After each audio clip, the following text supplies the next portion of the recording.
म मानदेव सन् 460 मा स्वयम्भू बनाए यो बुद्धत्वको ज्योति संसारभर फैलियोस् भनेर। म सुपुष्पदेव झन्डै 1600 वर्ष अघि पशुपतिनाथ पुनर्निर्माण गरेँ। शिवको कृपा सदैव नेपालमा रहोस्। म ज्याज्या आफ्ना छोराहरूसँग बौद्धनाथ बनाए। यो शान्ति र करुणाको स्मारक हो। म हरिदत्त वर्मा चाङ्गु नारायण पुनःस्थापना गरेँ। यो विष्णुको सबभन्दा पुरानो मन्दिर हो। म प्रताप मल्ल काठमाडौँलाई कला संस्कृतिको राजधानी बनाएँ। हरेक ढुङ्गा हरेक काठमा मेरो कथा छ। म सिद्धि नरसिंह मल्ल ललितपुरलाई कला नगर बनाउने सपना बोकेर यी दरबारहरू उठाएँ।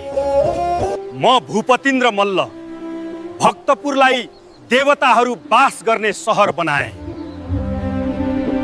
यो नेतपोल मन्दिर मसँगै उठेको गर्व हो। भूकम्पले होइन, समयले पनि यसलाई ढाल्न सकेन।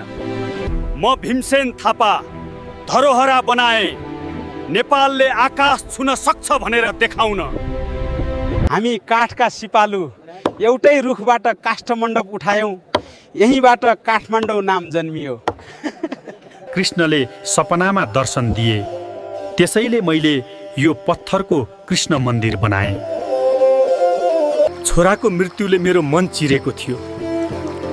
रानीको दुःख मेटियोस् भनेर माफी पोखरी बनाए। म चन्द्र शमशेर सिंहदरबार बनाए। नेपाल आधुनिक शक्ति र शासनको यात्रामा प्रवेश गरोस् भनेर। हामीले बनाएको धरोहर नै नेपालको आत्मा हो। यसलाई जोगाइराख्नु, किनकि इतिहास त्यहीँबाट बाँचिरहन्छ।